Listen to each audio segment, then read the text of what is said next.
Welcome to Australia's Crown Melbourne, where the world's top poker players have gathered to play in the Southern Hemisphere's premier poker tournament.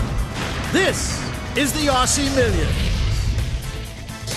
Tonight, the chips will be flying when a table full of superstars takes center stage, but there won't be a trophy or a check when these guys are done.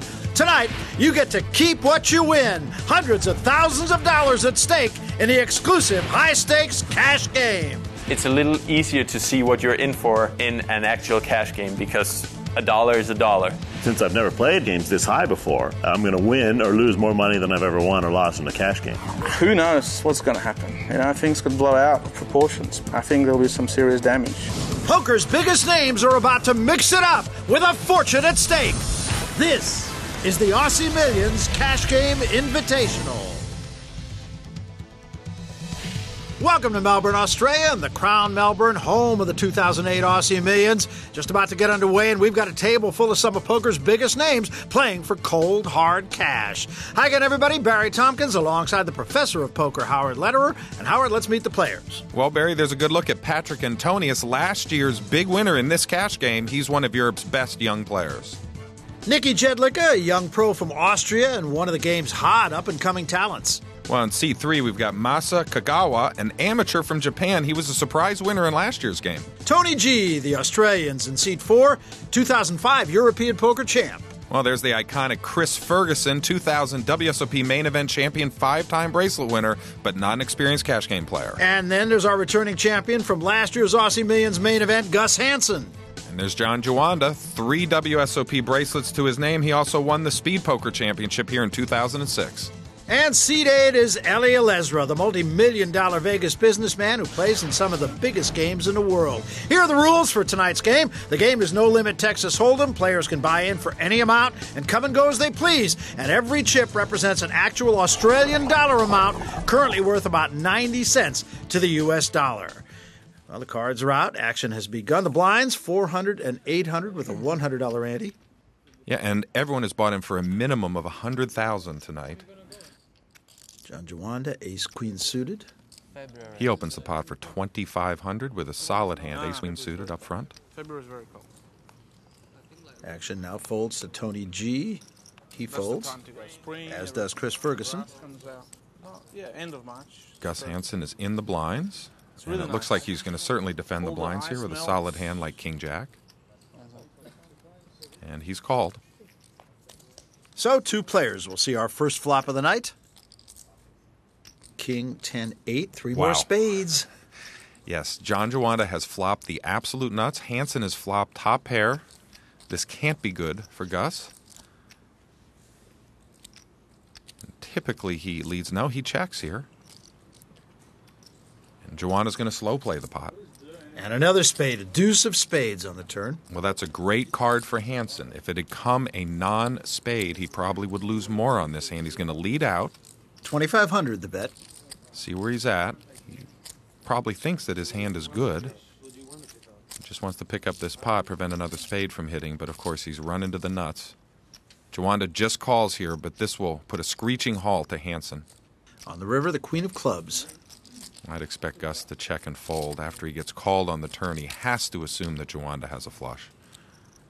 And he does check.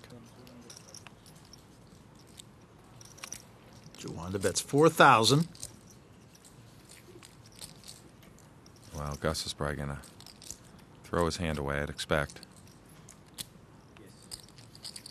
But Gus doesn't do anything too quickly at the table. Nor too predictably. No. Wow, he calls, pays this off. I almost had that beat. Well, first hand of the day, not wanting to get run over. $19,200 in that pot. Great start for Juanda. Well, as you mentioned, they're playing for actual cash tonight. Chip values ranging between $100 and $5,000. And when you see those white tiles, someone has just bet $25,000. Well, and all our players will be trying to collect plenty of those tonight. We already have our first live straddle in hand number 2. Gus Hansen, first position, makes it 1,600 blind, which means he can raise if it comes limped around to him. John Juanda folds, and Elezra is going to call with a queen deuce. Well, Ellie's famous for playing a lot of hands in this deep stack style of poker. This isn't like tournament poker. You can reap some large rewards if you catch a tricky flop with a hand like Queen Deuce. This isn't the kind of hand I'd play. 66. But certainly, if you're going to play a hand like that, doing it in a cash game is the place to do it.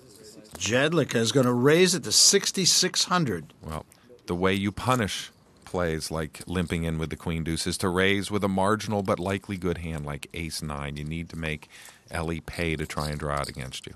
So now it's 5,000 more to Gus, and he does have a Gussy kind of hand, 6-4 suited, another tricky hand. Not this time. Ellie calls 5,000 more.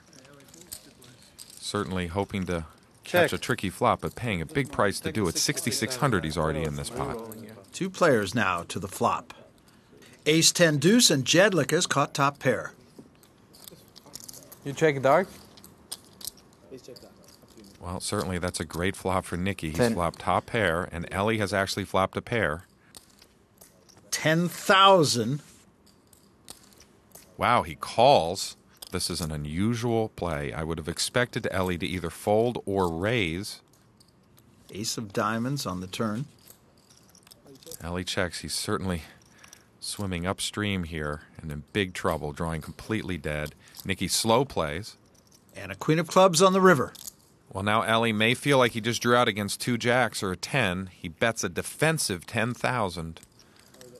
Certainly Nicky's going to call and pick up this nice pot. And a good pot it is. 56,800 in that pot. Well, when you play hands like Queen Deuce, you have to be able to deal with the emotions of just realizing you just fired off over 20,000 with a hand that most people wouldn't have played.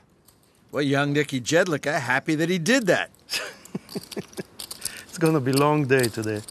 Come on, Ellie, we're just getting started. More from the Aussie Millions Cash Game Invitational when we come back.